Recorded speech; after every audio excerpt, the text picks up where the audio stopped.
Hi, this is John Leonard. I'm a lawyer with Fairfield Woods in Denver, Colorado, and as part of our ongoing law presentations that we're doing, talking with my colleague Courtney Kelly today about charitable organizations.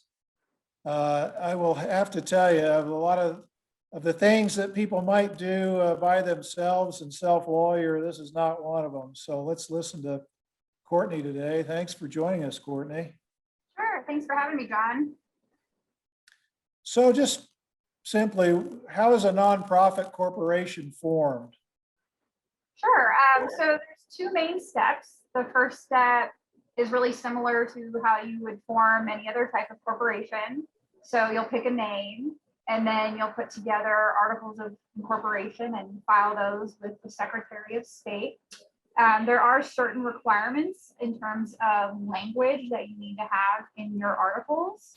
Otherwise, your application for exempt status will be rejected. So it's really important that you include those provisions in there. Yeah. The second step is to get your exempt status from the IRS. And to do that, you complete an application called Form 1023. And that's just a very big, comprehensive application that requires a lot of information, a lot of technical financial information. And you can also, if you are a smaller nonprofit, you can also use what's called a Form 1023-EZ. But there's a lot of organizations that don't qualify for that application. That's a more streamlined application, but there's about 15 questions on the eligibility checklist that you have to be able to check no, otherwise you're not eligible. What's the typical turnaround for the longer form? Is this days, months, weeks, years?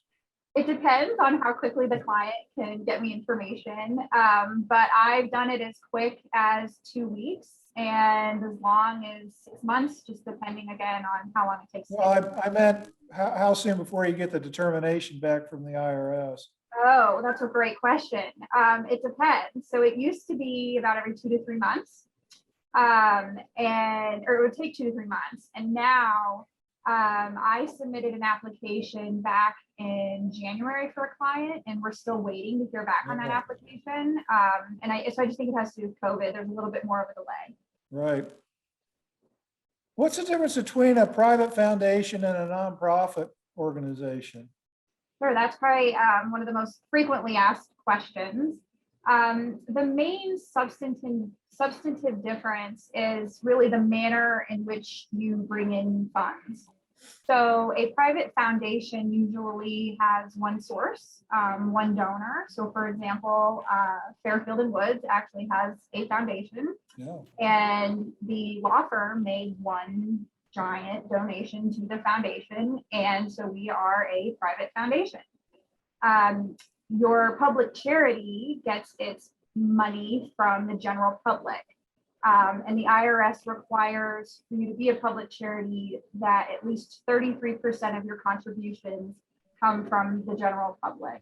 And then there's also some differences in how the entities are taxed and how they are allowed to receive donations from the public. Well, good to know.